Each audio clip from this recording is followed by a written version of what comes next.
साथियों, आज का जीवन टेक ड्रिवन होता जा रहा है और जो परिवर्तन सदियों में आते थे, वो बदलाव हम कुछ वर्षों में होते देख रहे हैं।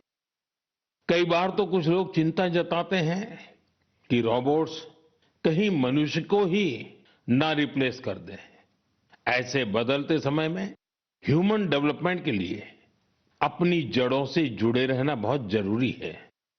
मुझे ये देखकर बहुत खुशी होती है कि हमारी अगली पीढ़ी अपनी संस्कृति की जड़ों को अच्छी तरह थाम रही है। नई सोच के साथ, नए तरीकों के साथ। साथियों, आपने इंडियन इंस्टीट्यूट ऑफ साइंस, उसका नाम तो जरूर सुना होगा। रिसर्च और इनोवेशन इस संस्थान की पहचान है। कुछ साल पहले वहां के कुछ छात्रों ने महसूस किया कि पढ़ाई और रिसर्च के बीच संगीत के लिए भी जगह होनी चाहिए। बस यहीं से एक छोटी सी म्यूजिक क्लास शुरू हुई। न बड़ा मंच, न कोई बड़ा बजट। धीरे धीरे ये पहल बढ़ती गई और आज इसे हम गीतांजलि IISC के नाम से जानते हैं। यह अब सिर्फ एक क्लास नहीं, कैंपस का सांस्कृतिक केंद्र है। यहाँ हिंदुस्तानी शास्त्रीय संगीत है, लोक परंपराएं हैं, शास्त्रीय विधाएं हैं। छात्र यहाँ साथ बैठकर रियाज करते हैं, प्रोफेसर साथ बैठते हैं, उनके परिवार भी जुड़ते हैं।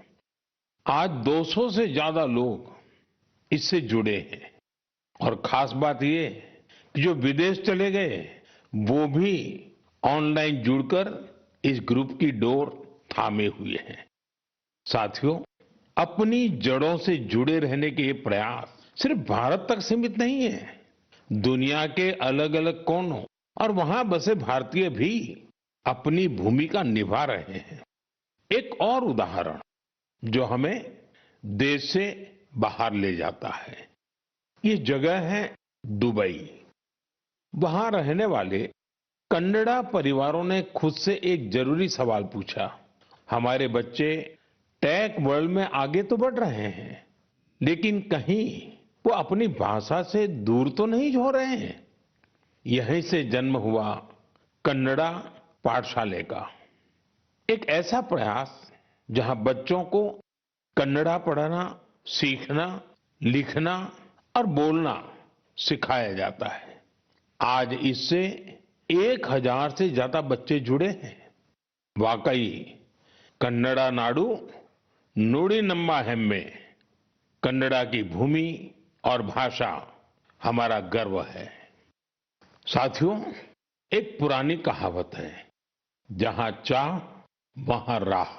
इस कहावत को फिर से सच कर दिखाया है मणिपुर के एक युवा मोइरांगथेम सेठ जी ने।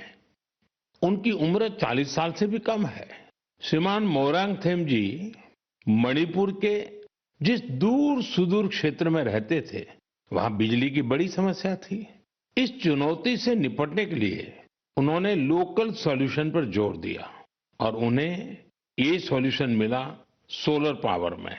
हमारे मणिपुर में वैसे भी सोलर एनर्जी पैदा करना आसान है, तो मोइरांगथेम जी ने सोलर पैनल लगाने का अभियान चलाया और इस अभियान की वजह से आज उनके क्षेत्र के सैकड़ों घरों में सोलर पावर पहुंच गई है।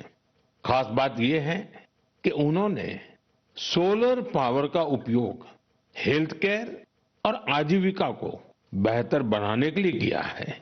आज उनके प्रयासों से मणिपुर में कई हेल्थ सेंटर्स को भी सोलर पावर मिल रही है।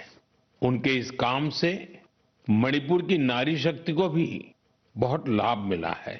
स्थानीय मछुआरों और कलाकारों को भी इससे मदद मिली है। साथियों, आज सरकार पीएम सूर्यघर मुफ्त बिजली योजना के तहत हर लाभार्थी परिवार को सोलर पैनल लगाने के लिए करीब करीब 75 से 80 हजार रुपए दे रही है।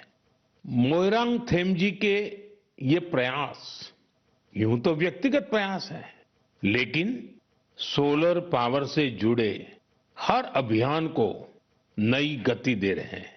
मैं मन की बात के माध्यम से उन्हें अपनी शुभकामनाएं देता हूं। मेरे प्यारे देशवासियों, आइए अब जरा हम जम्मू कश्मीर की तरफ चलते हैं। जम्मू कश्मीर की सांस्कृतिक और ऐतिहासिक विरासत, उसकी एक ऐसी गाथा साझा करना चाहता हूं जो आपको गर्व से भर देगी। जम्मू कश्मीर के बारामूला में जेहनपोरा नाम की एक जगह है। वहां लोग बरसों से कुछ ऊंचे ऊंचे टीले देखते आ रहे थे। साधारण से टीले, किसी को नहीं पता था कि क्या है।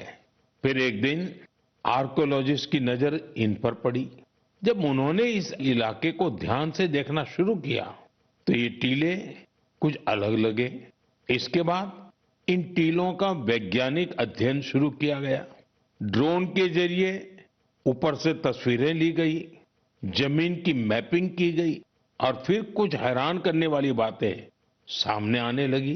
पता चला ये टीले प्राकृतिक नहीं है, ये इंसान द्वारा बनाई गई किसी बड़ी इमारत के अवशेष है। इसी दौरान एक और दिलचस्प कड़ी जुड़ी। कश्मीर से हजारों किलोमीटर दूर फ्रांस के एक म्यूजियम के आर्काइव में एक पुराना धुंधला सा चित्र मिला। बारामूला के उस चित्र में 3 बौद्ध स्तूप नजर आ रहे थे। यहीं से समय ने करवट ली और कश्मीर का एक गौरवशाली अतीत हमारे सामने आया। ये करीब 2000 साल पुराना इतिहास है। कश्मीर के जैहनपोरा का ये बौद्ध परिसर हमें याद दिलाता है कश्मीर का अतीत क्या था, उसकी पहचान कितनी समृद्ध थी। मेरे प्यारे देशवासियों, अब मैं आपसे भारत से हजारों किलोमीटर दूर एक ऐसे प्रयास की बात करना चाहता हूं जो दिल को छू लेने वाला है। फिजी में भारतीय भाषा और संस्कृति के प्रसार के लिए एक सराहनीय पहल हो रही है। वहां की नई पीढ़ी को तमिल भाषा से जोड़ने के लिए कई स्तरों पर लगातार प्रयास किए जा रहे हैं। पिछले महीने फिजी के राकी इलाके में वहां के एक स्कूल में पहली बार तमिल दिवस मनाया गया। उस दिन बच्चों को एक ऐसा मंच मिला जहां उन्होंने अपनी भाषा पर खुले दिल से गौरव व्यक्त किया। बच्चों ने तमिल में कविताएं सुनाई, भाषण दिए और अपनी संस्कृति को पूरे आत्मविश्वास के साथ मंच पर उतारा। साथियों, देश के भीतर भी तमिल भाषा के प्रचार के लिए लगातार काम हो रहा है। कुछ दिन पहले ही मेरे संसदीय क्षेत्र काशी में 4था काशी तमिल संगमम हुआ। अब मैं आपको एक ऑडियो क्लिप सुनाने जा रहा हूं। आप सुनिए और अंदाजा लगाइए तमिल बोलने की कोशिश कर रहे ये बच्चे कहाँ के हैं। வணக்கம். பாரத் அரசாங்கத்தால் ஒரே பாரதம் உன்னத பாரதம் நடத்தப்பட்ட காசி தமிழ் சங்கமம் ஒரு பாயிண்ட் தமிழ் கற்போம் ನಾನು ரொம்ப ಕಾರ್ಕೆ ಉದಾಹರಣಕ್ಕೆ ಏನು ತಮಿಳಿಲ್ ಇಂಟ್ರೊಡಕ್ಷನ್ काशियोड़ भूमिल नानु पायल पटेल और सुफिन्स इंटर कॉलेज की मानवी अनेवरकुम येन वणक्कम.